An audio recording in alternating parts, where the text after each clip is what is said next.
ओडिशार मान्यवर मुख्यमंत्री श्री मोहन चरण माझी ओडिशा सरकार कंधमाल नवनिर्मित भेषज महाविद्यालय को स्वामी लक्ष्मणानंद सरस्वती नाम नामित करछंती। एहाकू आमे स्वामी लक्ष्मणानंद सरस्वती पुरातन छात्र संसद स्वागत जनाऊँ। तत्संगे संगे नारी शिक्षा तथा बालिका शिक्षा मानकर उन्नति पाई जलेश पटारे शंकराचार्य कन्याश्रम प्रतिष्ठा करछंती। तार उन्नति पाई मध्य राज्य सरकार 13 कोटी अनुदान राशि प्रदान करछंती। तेणु आमे राज्य सरकार को साधुवाद धन्यवाद जनाऊँ।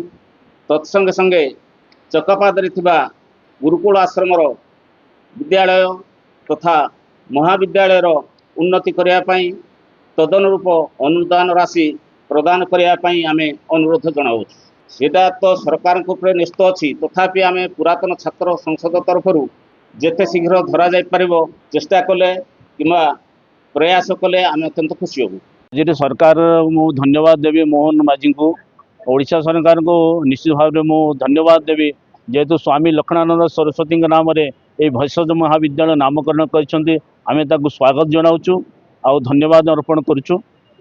जेहेतु स्वामी जी कंधमाल रे जन्म नुहंती सत, किंतु ओडिशा रे समग्र भारत वर्ष रे तांका नाम सुख्यात अछि।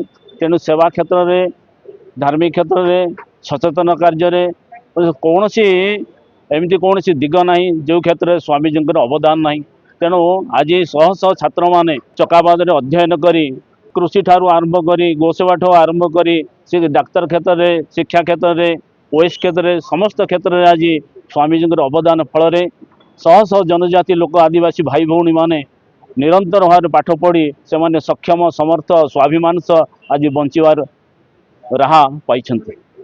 तेणु आम निश्चित भाव में कहूँ जे स्वामीजी नाम जो नामकरण कर नाम अक्षुण्ण रहू आउ से जहाँ सरकार घोषणा कर कौन भाव में अवहेला न करूँ। तुरंत नाम को पुणी पुनरुद्धार करी बा से नाम को निरंतर भाव में प्रयास रखु आउ जारी रहू। आम निश्चित भाव में दाबी रखू जो मान स्वामीजी षड्यंत्रकारी हत्याकारी जो मैंने अच्छा से माने निश्चित भाव में धरा पड़तु आउ सरकार यापाई निश्चित भाव प्रयास करूँ।